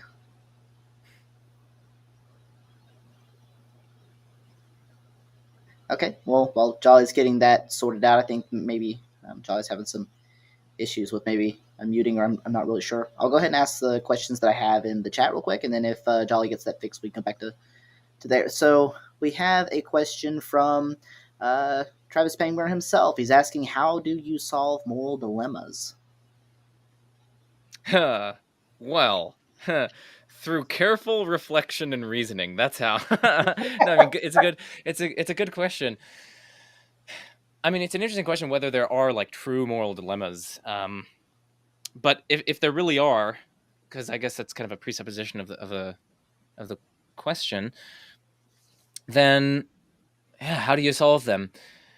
It's probably going to be on a case by case basis and just weighing the relevant normative reasons involved. Honestly, you have to weigh considerations of utility. You have to weigh considerations of like deontological constraints that you might be violating. We have to weigh the the way the suffering involved, weigh the well-being involved, weigh how many parties are involved, weigh it's just a complex matter of weighing up the normative reasons. And do I have an algorithm to do that? No, I don't. You just have to take it on a case-by-case basis, and it's going to be difficult, but whoever said philosophy was going to be easy, honestly. What do you So think I'm about sorry. Bennett's idea, the idea of like intuition pumps? So instead, you make an analogous sort of try to make an analogy where you sort of remove the problematic portions that might be clouding your moral intuitions, and through the analogy, come to the conclusion that you should do. What do you think about that? Yeah, I think that's one way to basically generate, or at least come to discover certain normative reasons that we have. So I think that's just an excellent point. Yeah. So I think one way that people often or one thing that people often point out here is like the process of reflective equilibrium. We have general methodological principles, we have general principles that we're trying to respect, but also we have to weigh those against our intuitions about particular cases and maybe about analogies and other sorts of things. And it's a complex assessment of how to weigh those. And again, I don't think there's going to be a single universal formula that can be followed that'll automatically get you the right result, but you just try your hardest. So yeah, that's one way to do it. That's one tool. Try to construct a relevantly similar case and try to elicit clear intuitions on that and then apply it. So some people will try to do that with abortion, and the violinists they'll say, okay, well here's an analogy, and we have a clear intuition, or at least we seem to have a clear intuition about this case, and it's relevantly similar to the abortion case, and therefore we should adopt a particular conclusion on the abortion case. So that's one example in action of trying to solve it. Whether or not it's a successful analogy, I'm not taking a stand on that here, so people don't come clawing at me, especially the admissions committees. I'm not taking admissions committees for grad schools. I'm not taking a stand here on that question because please admit me. Yeah. That's too funny. Actually, I don't know if anyone's asked the meta ethical question. How do you lean, like realist, anti-realist? Where are you at on meta ethics? What do you think there? Yeah, so I lean realist. It's a leaning. I know too many dogmatic realists. I call myself a non-dogmatic realist. So anyway, I found a lot of people are very, very dogmatic about their realism. But so I'm definitely open to being an anti-realist. But right now, I think by my lights, realism is plausible. And I mean, it starts from a kind of base intuition based plausibility structure. I mean, it seems plausible to me that not only is it the case that torturing someone for fun is wrong, but it also seems to me to be the case that doesn't like depend on our stances in any way. Even if we all thought that torturing someone for fun was a-okay, it wouldn't be a-okay. So like that's kind of I find that really plausible. And then given that I find that really plausible, I think in order for me to give up that view, I'd have to be presented with a sufficiently weighty countervailing consideration, basically a defeater. And at least by my lights, these kind of standard proffered defeaters by anti-realists don't succeed. So I think you can respond to disagreement challenges, you can respond to debunking challenges, you can respond to queerness worries, you can respond to these sorts of arguments. So basically, it's a kind of plausibility plus absence of defeaters. And again, I mean, for other people, they might have different plausibility structures. That's fine. Just philosophy's hard. I'm the oddball out for the most part here. Usually, I'm that realist. So I'm the moral realist. I definitely lean in favor of realism. Oh, nice! You're a realist as well. Yes, that's good. Good. Yes, rise up. Yes, solidarity. Yeah, realists. Evelyn is asking, what does Joe think about the Euthyphro dilemma and Wes Morson's objection to the restrictive divine command theory? How much is this dilemma a problem for theism? Well, is it a problem for theism? I mean, I don't think theism is tied to grounding morality in God in any way. I mean, if I were a theist, I wouldn't ground morality in God at all. I'd say certain acts are intrinsically wrong. There's something about the acts. There's something about suffering. There's something about, intrinsically speaking, a situation that accounts for its rightness or wrongness or goodness or badness or things like that. I wouldn't give God a role in grounding that sort of thing, to be honest. So I don't think it's a challenge to theism. Is it a challenge to theistic metaethical accounts? That's a good question. I mean, I kind of like a version of it's something like a version of a Euthyphro dilemma where you basically ask, does God have a reason for commanding what he does, or does he not have a reason for commanding as he does? If he doesn't have a reason for commanding what he does, and his commands are just arbitrary, and that's not a an arbitrary ground is not a good ground for morality. That it loses its normative authority, I think, if it's arbitrary. But if he does have a reason, then it seems really plausible to me that then it's just that reason really that's doing the explanatory heavy lifting with respect to the rightness or wrongness of actions. God's command is only going to be serving as an intermediary. And then, they might say, oh, well, okay, I'm not giving a command theory. I'm saying it's like a divine nature theory. So there's something about God's nature which like accounts for like the moral truths or the moral facts, or the moral properties or whatever. To me, that just seems to push the problem back a step, to be honest. Like, we can just ask, is there some underlying reason why God's nature is such as to ground the wrongness of torture, or is there no such reason? If there's no such reason, well then, like, if there's nothing about torture itself, there's nothing about the victim, about a gross imposition of dominance and violation of someone's autonomy, if there's nothing about that explains why it's wrong, well then it seems just to be arbitrary to me that God's nature would be such as to ground this. But then if there is an underlying reason, say because of the violation of autonomy or whatever, then I think it's that underlying reason again, which suffices on its own to account for the relevant moral properties. So, like, I don't know. I don't really find theistic metaethics all that plausible, but I don't think it's a challenge to theism simpliciter. But yeah, I'd agree. I think that I do find it strange that theists seems to think that moral realism would be a point in favor of theism, considering like if I mean, there's different ways that we can take the term realism to mean. Like we can say something about either mind independence, or we could say something about stance independence. And it seems to me that at least on those two grounds, in both instances of those realism, that can't be the type of realism they think that God would entail, because God would be this being that is going to it's going to be dependent on his mind, if it's the case, and saying at least in some sense, or at least his nature, which it's never really clear what his nature is, if not some kind of like dispositional states that he has as a being. I'm not entirely clear on what they think his nature is and how exactly it does ground moral facts.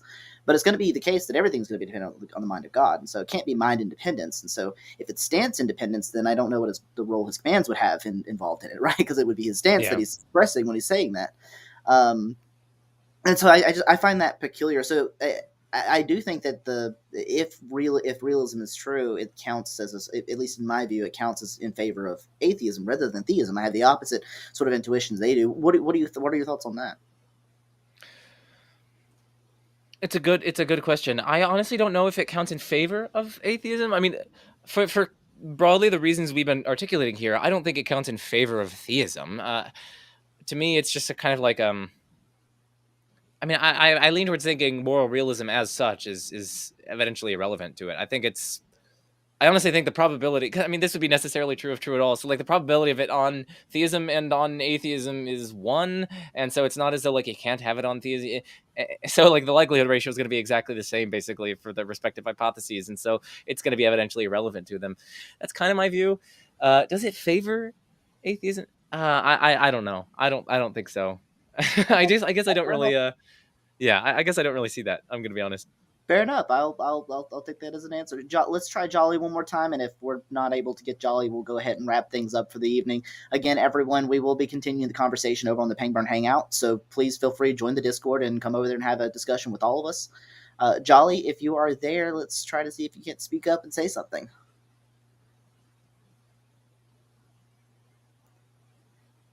Tart to Jolly. Okay, I don't think Jolly's there. Can I ask one more thing? Sure, yeah, go ahead, Clark. You're good.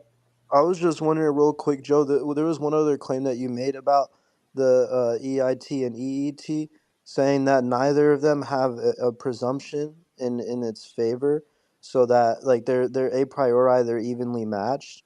And I think that's a bit confused because, like, for example, like imagine if we explain to like a young child the nature or the essence of a lion, of a T-Rex, and a unicorn, and then you tell him that these three animals, one exists, one used to exist but has gone extinct, and the other one never existed, and it's fictional.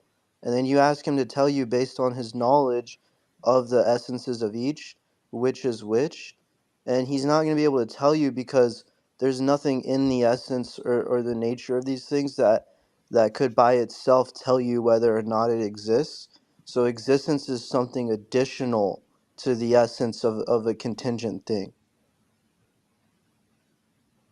Yeah. Okay. So, given that you can quote Phaser's blog posts, I can quote my response to that on page 231 of That's my book. not Phaser's blog post, Joe. That's my philosophy. Dude, I was reading along the quote in here from Phaser's blog post, and your words matched it exactly. So, I mean, you can lie if you want, but I think Phaser's gotten in your head too much. okay, well, you just lied live on air. But okay, so let me quote my response on page 231. I will respond to that in turn. But suppose we grant all this. All the child should conclude is that precisely because there is nothing about a contingent thing or its nature that tells us whether that contingent thing exists, there must be some other factor that explains why the contingent thing exists. In other words, we need some reason why the contingent thing is in reality at all. But this, of course, is an entirely separate question from why, once in existence, the thing continues to exist. And indeed, we would argue that the child would recognize the plausibility of existential inertia as applied to such continued existence. Consider the following dialogue between us and the child. Us. Suppose something S exists immediately before a given moment M. Now now for S to fail to exist at M, despite existing immediately before M, is for some kind of change to occur. Of course, it's not as though S undergoes some alteration in this process, since S doesn't become something different. But still, there's some kind of change here, whether in the ontological inventory of what there is, or in the incorporation of what were previously S's parts into part of something else, or in the passing away of a state, or whatever. And then the child says that seems reasonable. We continue, but changes of state, that is, cases where some new state comes to be or some old state passes away, plausibly require some cause. It's not as though a raging tiger could just spring into existence uncaused in this room right now. That would require some cause. And then the child says, yeah, changes of state plausibly require causes. We say, so if there's no cause that induces the relevant change of state, then there won't be such a change. And then the child says, that is evident, Socrates. And then we say, so if there is no cause that induces S to cease to exist at M, at moment M, that is, if there's nothing that comes along to destroy S, well, then S will not cease to exist at M. And in that case, S will persist to M. For you granted earlier that S is failing to exist at M, despite existing before M, constitutes some kind of change. In particular, it's a change of state, in the sense of an old state passing away. And in that case, we can conclude that so long as nothing destroys S before and through M, then S will exist at M. We derive this in a manner that removes mystery as to why and how S exists at M, and the child says that makes sense. So in this totally realistic conversation, we have a seemingly perfectly illuminating, inertialist-friendly explanation of why S exists at M once S is in existence. This explanation tells us precisely how and why S exists at M, and whether or not existence follows from the essence of a contingent thing is entirely irrelevant to this point. And of course, we continue on for several pages responding to that, so I highly recommend you check out this book for more on that. And so, yeah, I think that suffices. Can you send me a copy, actually? And the one thing I wanted to say real quick is just that in all of what you said, you're affirming the PSR, which means that EET is true. So EIT is false. No, EIT is perfectly compatible with everything having an explanation because there are inertialist-friendly explanations of why things persist. We give those in chapter 5. So we give give over a dozen of them. If we could, unfortunately, we gotta go ahead and That's wrap just begging the question. No, it's not. No, it's not. Schmid, you just asserted. No, listen. Schmid, You this just. is why you're allow not me to talk. published. Hey, allow me to talk. Allow me to talk. Go ahead, Schmid. Go ahead. Allow me to talk. You made the claim that it's incompatible with the PSR. Now, firstly, you didn't justify that at all. You just asserted it. But secondly, throughout this conversation, I've already given several existential inertia-friendly explanations of persistence. So I've already justified it. And in chapter 5, I justified it. So your claim there is, in fact, false. We can give explanations for why something persists in existence that don't make reference to a sustaining cause. So existential inertia is entirely compatible with the PSR. I grant that what I just gave there assumes a causal principle of sorts. And that's totally fine. That causal principle entails existential inertia, as I just explained, and as I argue in the book. So you can just throw around, oh, that's question begging. But of course, I've already justified it, and I justify ad nauseum in this book. So And we can also like link a link to the book if you'd like on the Discord. I do want to go ahead and wrap things up. Joe, thank you so much for coming out, having this discussion. It's been fantastic to have you on. I really, really enjoyed it. Please, Awesome. Yeah, everyone, and if dude, you if also Tart, if you could like link those two blog posts, because this person yeah, has been like quoting from Phaser's blog or whatever, and I've already addressed these ad nauseum, so you could link those two blog posts. if nothing else, it was an entertainment, an entertaining exchange. Let's go ahead. I'm going to copy the two blog posts that you posted. All Let's see right. here, responding to Phaser, and I will put those in the Pangburn Hangout. If everyone would like to continue the discussion, feel free to pop over to the Pangburn Hangout. We're going to keep things going. I will not be there. I don't believe Joe will be there, but you're more than welcome to discuss the whole show. Thank you so much, Joe. It's been a pleasure speaking with you, and thank you all for joining. Please join next week on Tuesday. We're going to have Philip Goff and like everyone. So thank you so much, guys.